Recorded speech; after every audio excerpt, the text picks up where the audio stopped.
మీరు నా మీదకి వచ్చారు కాబట్టి పడుతున్నారు. వాళ్ళ డ్యూటీ వాళ్ళు చేస్తున్నారండి. వాళ్ళ డ్యూటీ వాళ్ళు చేస్తున్నారు. మీ సీఎం కి వాళ్ళ పుత్రరత్నానికి కూడా వాళ్ళే డ్యూటీ చేసేది. ప్రతి ఒక్కరు వాళ్ళు మీ కార్ ఏంటి ఇంకోటి ఏంటి వాళ్ళ మీద ఎందుకు పడతారు మీరు?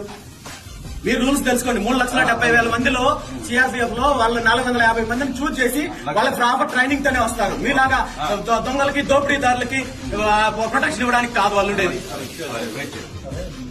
2 మీటర్స్ డిస్టెన్స్ ఉండాలండి. ఇది రూల్. మీకు తెలియకపోతే తెలుసుకోండి. మీరు తెలుసుకోండి. మీరు వచ్చారు మీదకి, మీరు నా మీదకి వచ్చారు, మీద పడింది మీరు వచ్చారు. ఎందుకు మీరు నన్ను ఎందుకు అనుకుంటున్నారు? మీరు అన్నెసెసరీగా ఇష్యూ క్రియేట్ చేస్తున్నారు. మీరు క్రియేట్ చేస్తున్నారు ఇష్యూ. నోటీస్ ఇచ్చారు, వెళ్ళనని చెప్పాను. మళ్ళీ దానికి ఏదో అన్నెసెసరీ ఇష్యూ క్రియేట్ చేస్తున్నారు. ఎవరు చెప్పారు? అంటే రూమ్ లో ఉంటానని చెప్పి మీకు నోటీస్ ఇచ్చాను నేను.